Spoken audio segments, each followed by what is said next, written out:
இப்போ நம்ம பார்த்துட்டு இருக்க இடம் ஒரு அழகான நடுகள் கல்வெட்டுகளோட இருக்கு. குறிப்பான விஷயம் மக்கள் அதை வந்து வழிபட்டு இருக்காங்கன்றது ஒரு மகிழ்ச்சிக்குரிய விஷயமா இருக்கு.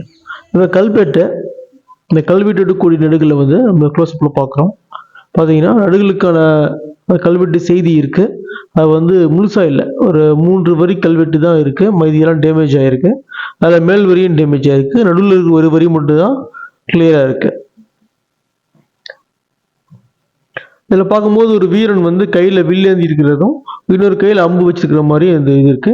ஆனால் என்ன விஷயம்னு பார்த்தீங்கன்னா அந்த வில்ல ஏந்தி கை வந்து பார்த்தீங்கன்னா டேமேஜ் ஆயிருக்கு. மற்றபடி இந்த தலை அலங்காரம் இதெல்லாம் பார்த்தீங்கன்னா ஒரு அழகா கிளியரா தெரியுது, விசிபிளா இருக்கு. காலும் பார்த்தீங்கன்னா சேதம் அடைஞ்சிருக்கு.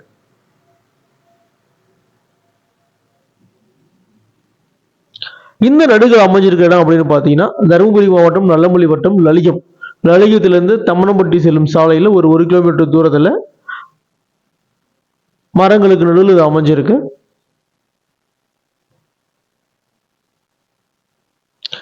தருமபுரி மாவட்டம், அதாவது தகடூர் நாட்டில் வந்து பார்த்தீங்கன்னா பழைய தகடூர் நாடு, தருமபுரி மற்றும் கிருஷ்ணகிரி மாவட்டங்கள் எண்ணற்ற நடுகர்கள் இருக்கு. அதில் பல நடுகர்கள் வந்து அரசாங்கத்தில் ஒன்றும் கணக்கெடுக்கப்படாமல் இருக்கு. இது வந்து கணக்கு எடுக்கப்பட்டிருக்கா அரசாங்கத்தில், இல்லை ஒன்றும் பதிவு செய்யப்படவில்லையா அப்படின்றது தெரியல. தகடூர் நாட்டின் பெருமைகளை பேசும் மற்றும் ஒரு காணொளியில் சந்திப்போம். நன்றி, வணக்கம்.